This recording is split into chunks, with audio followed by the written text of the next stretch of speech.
Hello everyone, I'm Sheriff Wayne Ivey of the Brevard County Sheriff's Office.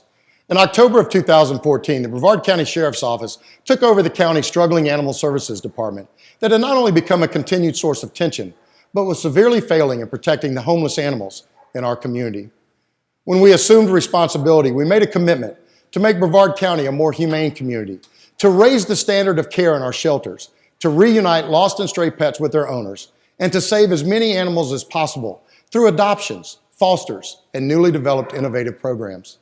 In addition, we knew that to be successful, we would need to create extraordinary relationships with our rescue partners that would educate, unite, and empower our community in a common goal of saving the lives of animals. Many thought we were at a disadvantage due to a lack of experience in animal welfare and most likely would fail in achieving our goal. However, we felt that the lack of experience was an advantage and would actually assist us in creating a new culture. We didn't come in with a specific mindset other than to save as many animals as possible. With only a few of the county employees transferring into the Sheriff's Office on October 1st of 2014, the learning curve was exceptional. But this team and our community were ready for the many challenges that laid ahead. The shelters were in shambles and overpopulated. The enforcement vehicles broke down almost daily while averaging over 300,000 miles. Equipment was lacking and in poor condition, no veterinarians were on staff, and outside resources were few. The success of an animal welfare organization is best measured by how many animals they save, the live release rate. In April of 2015, 6 months after taking over Brevard County Animal Services, I stood before the County Commission and announced a bold initiative to achieve no-kill status within 2 years. To do that, we knew we had to complete one calendar or fiscal year with an average live release rate of 90% or above. It was a goal that few people thought was possible, but one that thousands of homeless animals needed us to achieve. We have come a long way in the past 32 months. Our amazing animal services team includes our shelter staff, our enforcement officers, our administrative personnel, our volunteers, our rescue partners, Target Zero, our community, all of them joining together to make a significant difference in Brevard County. Now, while we love having the opportunity to share our success with other shelters, it's important to say that we by no means have it all figured out. Our staff works hard day in and day out, and always with a sense of urgency, learning new things each and every day. We are a typical Florida shelter that feels the constant, everyday pressure of intakes and suffering animals. The difference for us is we are working smarter and more efficiently thanks to changes in our operations and the organizational culture we have built. I would like to take you through a few examples of what I'm talking about, but before I do, it's important to note that the development and success of these initiatives were driven by a continuous process of collecting and examining our data, and by modifying our operation as the data dictated. By adopting that philosophy and maintaining flexibility, I believe that any animal care center or facility can exponentially improve their opportunities to succeed. You see, without this kind of mindset, continuous improvement is difficult, if not impossible. There is no doubt that we would most likely not be where we are today without Target Zero's assistance in this area, as they were extremely instrumental by assisting us in developing several staff members into data experts. Now, a lot of different factors go into reaching the desired outcome of creating a no-kill community. For example, prior to us taking over, there was absolutely no aspect of managed intake. In fact, prior to us taking over, there were animal drop boxes where people could abandon unwanted animals in the middle of the night with no questions asked and no opportunity to offer resources to avoid the surrender. The shelter was an open shelter that never practiced managed admission as we do today. While we never say no to surrenders, we ask them to give us time to prepare for their pet so they can have the best outcome possible. So essentially, we achieve managed intake and owner surrenders through an appointment system that ties directly in with another remarkable program we have, our intake mitigation program. After receiving a request for owner surrender, our intake mitigation team goes to work by calling the owner within 1 to 2 days to discuss potential problems they are having with the pet and potential resources that are available to assist them outside of our shelter. For example, do they need a resource list for low-cost spay-neuter, pet food until their next paycheck, or some other form of guidance that can perhaps help them resolve the overwhelming problem they are facing that made them decide to surrender their pet. As part of our effort to mitigate the surrender, we offer through our Paws and Stripes initiative free obedience classes, temporary housing if they are moving to a new location, and even looking for potential adopters and fosters so the pet never sees the inside of our animal care center. Using this program allows us to reserve daily intake openings for those dogs and cats that need our immediate help, while encouraging responsible pet ownership within our community. While both of those programs work to limit our intake, bring awareness to our community, and provide resources for pet owners, what we do each and every day inside our facility is truly the spinal column of our operation.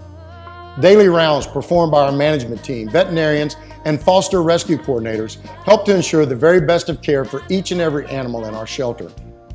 During the rounds, a strategy is created for each animal on the day they enter the shelter through pathway planning.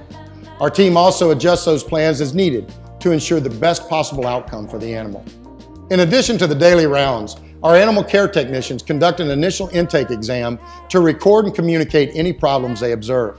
The same animal care technicians also conduct daily monitoring of each animal while carefully recording ins and outs. As a government-maintained animal care and adoption center, we operate as an open adoption facility. Our adoptions are open, conversational, and non-judgmental. We adopt cats and kittens for free, and dog and puppy adoptions are never more than $25. Some months, we adopt dogs for free as well through the gracious donations of local businesses who donate the adoption fees for those animals. This allows our adopters to save their money to be used for their first vet visit or to buy their new pet supplies. We even have a list of veterinary clinics that offer an adopter their first wellness exam for free. After adoption, each adopter is provided 1 month of pet insurance free of charge as well. Now, as you might imagine, our shelter adoptions operate in an open selection format. This means that dogs and cats on stray holds are visible to the public and can be pre-selected from day one, even before the last day of their required stray hold. This style of operation is an integral part of helping our animals go to their new home on the very first available day, and is also vital in keeping the shelter population within our capacity for care. Working within our capacity for care allows every other facet of our shelter operation to run smoothly. Now, as you can tell, our team in a very short period of time has been extremely busy in the implementation of numerous programs that are each vital to our success. While each of the programs we have talked about so far are extremely important to our mission, none are more important than our community cat diversion program that helps cats return home while helping keep us from being over capacity in our community cat return to field program.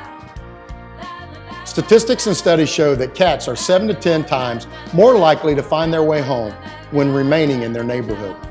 Our program simply takes care of the vaccinations and sterilization part while treating and caring for cats that are too sick or injured to be returned. Other programs like our portal for cat cages and dog play groups also add to our abilities to not only achieve our goals, but to make sure that we keep our promise of giving homeless pets the best life possible. And as if all that was not enough, our team continues to exceed our expectations through the implementation of programs and events such as Dog Ice Cream Socials with Susan Ann's Doggy Sorbet, our mobile adoption program, dog transports to the Northeast, high-quality volume spay-neuter protocol clinic, in-field RTO program, free obedience classes, an on-site dog park, educational adoption packets, promoting community awareness, and creating great relationships with our local veterinarians. So what do you think? Pretty cool stuff accomplished by a great team that was passionate about achieving our goal of saving pets in our community. A team that recognized and held close to their hearts that taking care of animals in our community was not only our job, it was our gift from God. You see, prior to taking over animal services, Brevard County averaged a 55% live release rate over the previous 5 years. In 2014, 2,109 animals were euthanized in Brevard County shelters. In 2015, under our supervision, the number was cut in half to 1,219, and in 2016, the number of animals euthanized in Brevard County was 317, an 85% reduction since 2014.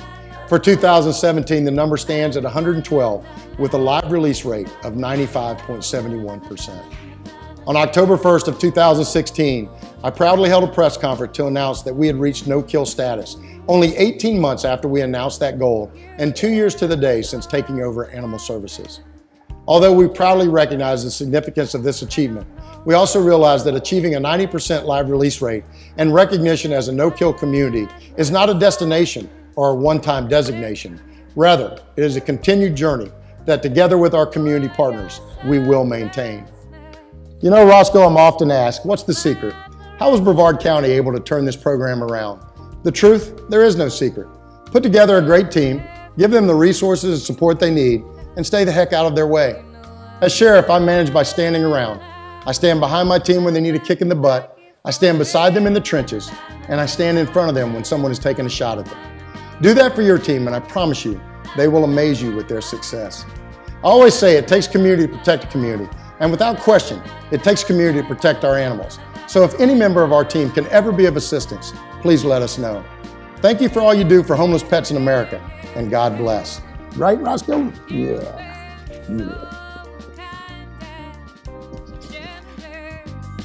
I don't know how you keep on giving.